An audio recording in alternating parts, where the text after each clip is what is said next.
Yo, what's up everyone? Era Comics here, and today I'm going to be going over the books I picked up last week for New Comic Book Day, February 5th, 2020.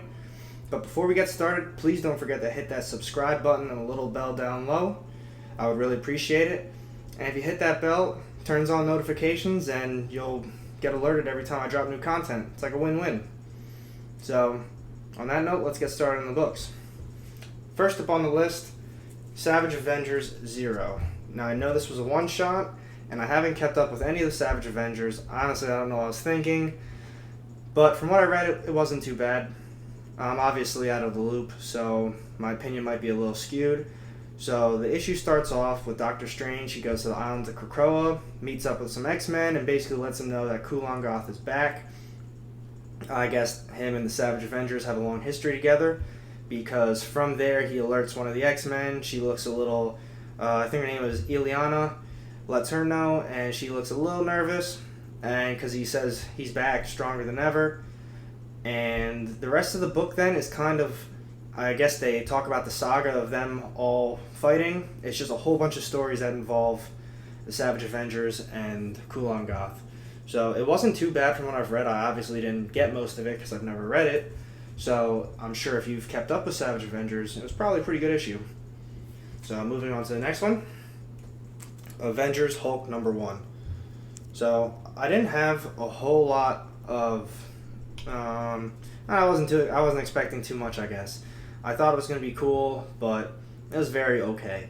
So the issue starts off with Bruce Banner. He's already all hulked out, and he's with a SHIELD agent. I don't remember her name, but I know that I guess it's his current girl, and the whole time, I guess she kind of figures out a way to possibly let Bruce Banner control the Hulk. So every time he wants to Hulk out, he can do that, but he'll be in control of it. And Bruce Banner kind of freaks out. He's like, no, like, I want the Hulk gone. I don't want him at all in my life. And that's kind of like most of the issue. But they show at some point there's some other cool science stuff going on. Whatever project they're working on, and it goes wrong, of course. And it releases some massive energy burst, and it explodes, kills a couple scientists, but it releases some energy monster. I don't know, it was okay. But he ends up fighting the Hulk the whole time, and that's kind of where the issue leaves us after the Hulk defeats it. And that was it. Very okay issue. Didn't have high hopes for it, and nothing really happened. Next issue up on the list, Ant-Man #1. This honestly, it surprised me. It was a really good issue, and I really liked it. I really liked the artwork. I really liked the way that they portrayed Scott Lang, Ant-Man. They did a really job hitting that personality where he's a little cocky, he's sarcastic, and it was cool. It was cool to see that. So issue starts off, he's with his daughter. Her name is Stinger. So that's like her superhero alias. And they have like a nice little drug bust. He thinks this is going to be like the big one that finally lets him... he's going to allow people to finally call him, be like, hey, we need a superhero, and then Ant-Man, you're the one to do it. The next day, he finds out it's like this little tiny like piece in the newspaper, and still nothing. He's still poor, broke, living in an anthole. But while that's all happening, some doctor comes, finds him, and said, hey, I need to recruit you. Something's happening to all the bees, and you can talk to insects, right? He kind of blows it off. He doesn't want to do it. But his daughter convinces him that he really has no money and he's living in an anthole. So he accepts because it pays money. So he flies down to, I think it was in Florida, some other part of Florida, and basically figures out what's going on with all the bees. He gets there. There's this one monster already in there. It's named Swarm, and he fights Swarm, but he takes control of the bees then and basically leaves Swarm helpless. But this whole time, Swarm's like, yo, I had all these bees because I'm trying to fight off these other 3 monsters. And it was pretty cool to see that, because then the issue ended with Ant-Man being like, oh, like I screwed up.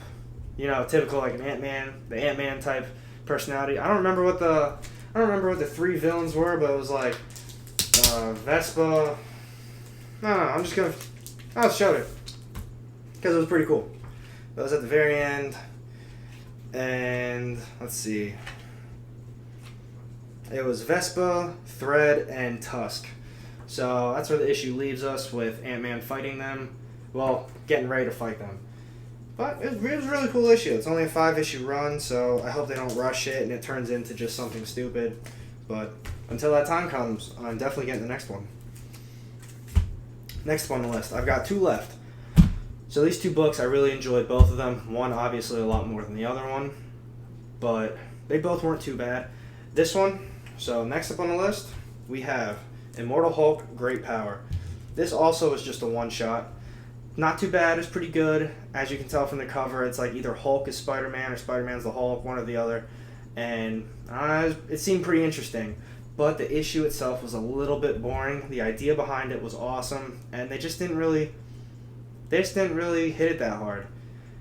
So the issue starts off with something happens, and you see Bruce Banner laying in a ditch or a hole or whatever, and Spider-Man also doesn't know what happened. But it's nighttime, and Spider-Man hulks out, and he doesn't know what happened. Neither of them know what's happening.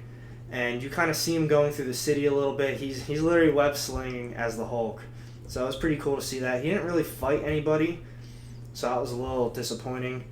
But after it's daytime, Bruce Banner's still there. They recruit the Fantastic Four to figure out what happened, and they realize that Loki was behind it. Loki, who's now like a hero, or he thinks he's a good guy, he did some magic or some sort of spell or whatever that casted out the Hulk from Bruce Banner. Thought he was doing something good, didn't realize that the Hulk was going to go into somebody else. And I guess it realized Spider-Man's already radiated body from the spider bite, so it went right into him. And the rest of the issue was then just trying to figure out how to get Peter Parker's body back, like, without the Hulk. And it was pretty cool, I guess. I wanted to see a lot more of the Spider-Hulk, and they just didn't show it. They didn't showcase what could have been. However, it was just a one-shot, and they did say there was going to be more one-shots at the very end. It said to be continued. So maybe they'll do something else with it, but I highly doubt it. So overall, it was the hype for it was a lot bigger than what it was. Put it that way. Now, my top issue of the week last week. Now, I know some of you were watching my last videos, and you're probably thinking it can't be that issue. Well, it was. SpiderVerse featuring Spider-Noir. It was awesome. I thought it was fantastic. The artwork was great, the story was great, and everything that they kind of told us in that issue was so good. It was better than all of them, probably all of them combined, honestly. So Miles Morales gets put in this Noir world, and he meets up with Spider-Man Noir, and he knows that there's some artifact that he needs to help fix the web. But some of you are thinking Spider-Man Noir is dead. Well, they talk about that too. This artifact, comboed with like the Spider God, brought him back to life. And basically, with this artifact being in this realm, they won't let Spider-Man Noir die. So this artifact is very important to the whole Spider universe itself. So this could overall just be an important issue in the future. So if you're part of that spec buy sell group, this might be one to hit on. But other than that, the fighting was great, and the idea behind it, so it takes place obviously in noir time. I think it says like 1933, and the enemy, her name is Madame Swarm. It's something else, but it turns into Swarm because she has the artifact. She realizes its powers and turns herself into bees, I guess. So it's 2 issues this week that involve bees.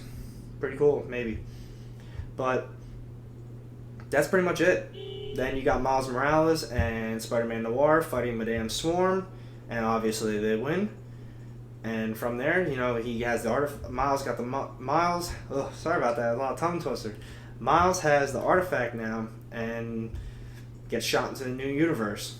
So we don't know where he went, but we know he's most likely fixing the web because there's 1 issue left. Overall, I thought it was a pretty solid week. I love this issue. Immortal Hulk, it was alright, not too bad. The rest of them were pretty good. Ant-Man one was real good, but it was a weaker week in my opinion. Next week's gonna be a big one. Speaking of, some of the new videos I am going to be putting out are what books are coming out next week. So hopefully every Monday I'll be able to put this out so everyone can be prepared for Wednesday. With that note, I hope you guys like my video. Please don't forget to comment, like, subscribe, all that good stuff. I would really appreciate it, and I'll always get back to you guys because I love talking about this stuff with you. And on that note, have a good night.